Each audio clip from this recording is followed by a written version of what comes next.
The Kalahari in the Wisconsin Dells is the original and best water park in the chain. This resort features the usual indoor water park, but it also features an outdoor water park too, and a good one. This review will cover both the indoor and outdoor water parks for the Wisconsin Dells Kalahari, explaining everything you need to know about the attractions and logistics about visiting. Kalahari opened their first resort in 2000 in the Wisconsin Dells. This would be an elaborate, African-themed resort with plenty of references to the continent's famous animals. The upscale resort would feature amenities such as restaurants, conference rooms, and most importantly, a water park.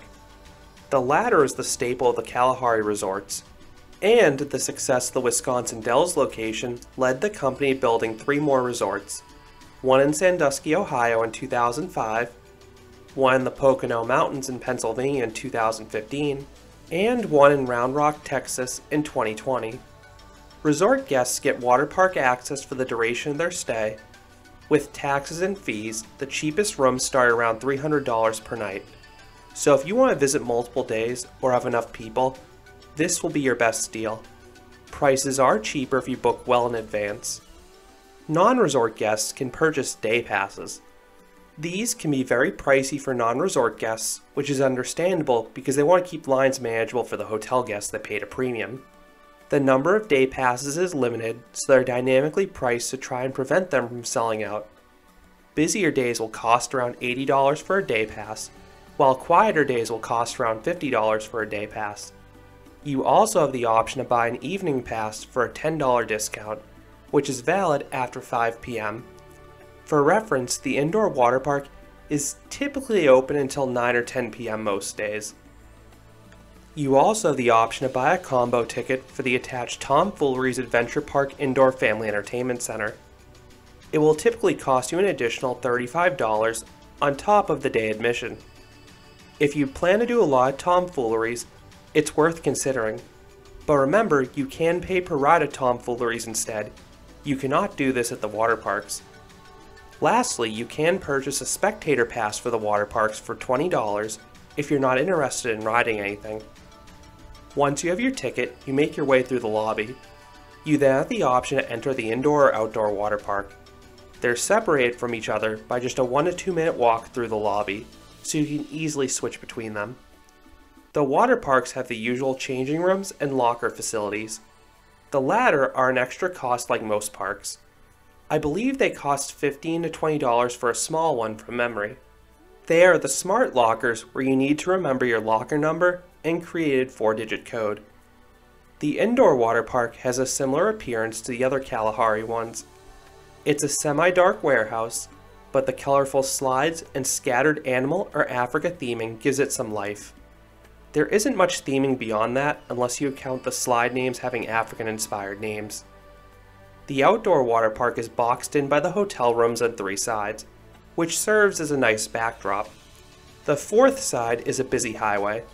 The slides are just as colorful as the indoor ones, but their vibrance seems to pop even more out in the natural daylight. Let's talk about the operations. The indoor water park is usually open 10 to 12 hours per day, which is a very long time for a water park. That is plenty of time to experience all those attractions. The outdoor water park is open in the warmer summer months, and it tends to have shorter hours than the indoor water park, so just keep that in mind, especially if you do the twilight ticket, because you will not have much time to do the outdoor attractions before they close. Ride availability can sometimes be an issue, especially if you go during off-peak periods. Kalahari doesn't post their ride closures online, even for refurbishments, so you'll never know until you arrive which rides are closed. And they could be down for anything, whether it be a refurbishment, maintenance, or staffing. The rides that seem to routinely have reduced hours at all the Kalaharis I've visited are the drop pod slides. Even on a summer weekend at this one, Sahara Sidewinders and Screaming Hyena were scheduled to be open for just 4 hours. And even worse, it was on 2 separate 2-hour blocks throughout the day. That's a shame because they're easily the park's best and most thrilling slides. Wait times on days when the Wisconsin Dells are quiet will be non-existent. On busier days, you'll see more crowds, but Kalahari manages their attendance well to prevent crazy waits. The longest line I encountered on a summer weekend was 30 minutes for Master Blaster. The aforementioned drop pod slides were a 20-minute wait due to how limited their hours were and their slow throughput. The other slides were no more than a 5 to 10 minute wait. The indoor park has heated water, which feels really nice, while the outdoor park has the usually chilly water. While the latter is fine on a hot day, it can be quite the shock on a cooler summer night when the sun goes down. Moving on to the slide lineup, the most unique slide here is Master Blaster. This water coaster is among the weaker ones. Only one drop midway through the ride gave a tiny pop of airtime. There are some other short drops, but the rest of the ride in general is on the slower side. This one uses water jets to launch the rafts uphill, and this is a slower propulsion method, but it is wetter if you want to cool off. This is one of the few water coasters that actually allows single riders, which may help explain the long line and also my slower ride. This park had a great collection of body slides. The most extreme are the drop pod slides. These are the tallest slides in the indoor park, as the tower actually extends into a special section of the roof that was specifically built higher for them. Screaming Hyena has one super steep drop the whole way down, while Sahara Sidewinders has a similarly steep drop followed by a forceful turn. I prefer the latter for the more varied ride experience, but both have thrilling initial plunges where you get a light free-falling sensation. Tanzanian Twister is an always fun body bowl slide. After a speedy initial plunge, the bowl section is suspenseful, as you'll never know how you'll be flushed into the splashdown pool down below. Just make sure you're a strong swimmer for this one, because you could go in head over heels. Then Zimbabwe Zipper is a fast and closed body slide. Located outdoors, this green slide has some wild turns and reaches shocking speeds of 40 miles per hour or 64 kilometers per hour on the way down, which is quite fast for a traditional body slide. For tube slides, you have a mix of family and individual experiences. Victoria Falls is the best indoor one, as this family raft slide has a series of enclosed and open turns. The other indoor tube slides are just okay. The outdoor ones are stronger in my opinion. Swahili Swirl is the tube version of Tanzanian Twister. Anaconda has a shockingly long drop followed by a wild turn. Smoke That Thunders has a good initial plunge and a wall with weightlessness. Then Wild Wildebeest is a pretty pedestrian and just filler tube slide in my opinion. But one cool thing about all the tube slides that allow you to ride with single tubes, you are allowed to go backwards on most of them. This is a similar policy to what I found at the Round Rock Kalahari, and I really appreciated it because it gave the tube slides more variety and re-ride value in my opinion. For mat slides, you don't have the traditional racing slide.